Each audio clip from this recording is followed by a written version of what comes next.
A game of cat and mouse at speeds of 140 miles per hour ended with 3 teenagers dead. The big question now is, how did a handful of teenagers end up in 2 stolen cars? The Pinellas County Sheriff says all 6 had an extensive criminal history.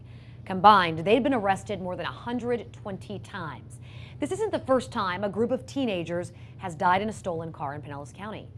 There's a special task force assigned to cracking down on these hot rides. Now, we wanted to know if these auto thefts have decreased at all since this auto task force was started. 10 News reporter Josh Sidorowitz has been digging into the numbers today to find out. So this was the kickoff to that auto task force. In August of 2015, they saw a drastic uptick.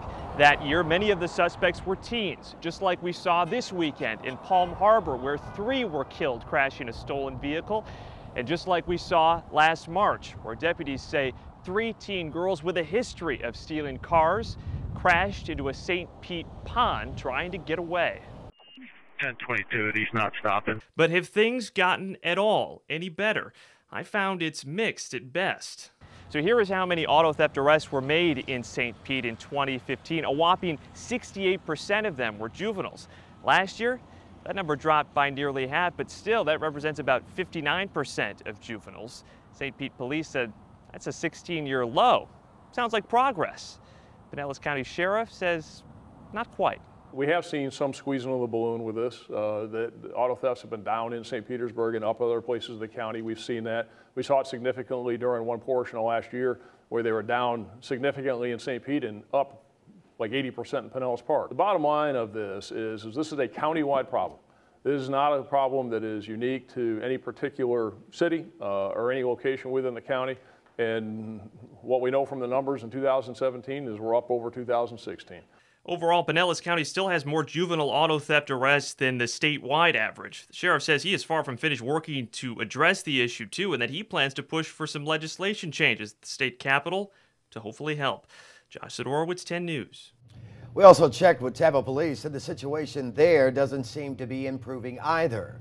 Since 2014, auto theft arrests have steadily increased, and juveniles, who account for just about 1/5 of the arrests in 2014, grew to make up half of the arrests last year. The sheriff reiterated over the weekend that deputies do not chase for property crimes like stolen cars. Some question that policy. A man planning to run for Pinellas County Sheriff in 2020 is also calling out a policy he says is done in secret. He claims deputies won't chase someone. Instead, they'll call their buddies and other units to saturate the area where they're looking for someone. They identify the car, they follow the car, and then what they don't do is they don't turn on their emergency lights. They do this on purpose because the Pinellas County Sheriff's deputies' cars have systems within them that monitor whether or not their emergency lights were put on. If their emergency lights are turned on, they're automatically considered to be in a chase.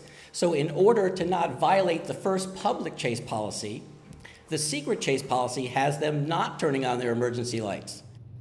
And this afternoon, the Pinellas County Sheriff blasted those accusations. James McQuinnis is an idiot, and he's got a complete, biased, vengeful motive, and he thinks somehow that because he was arrested, he thinks somehow that I caused his arrest and whatever. You know, it doesn't even warrant addressing anything that man has to say. The sheriff tightened the pursuit policy in 2014. He didn't think deputies were pursuing suspects for the right crimes.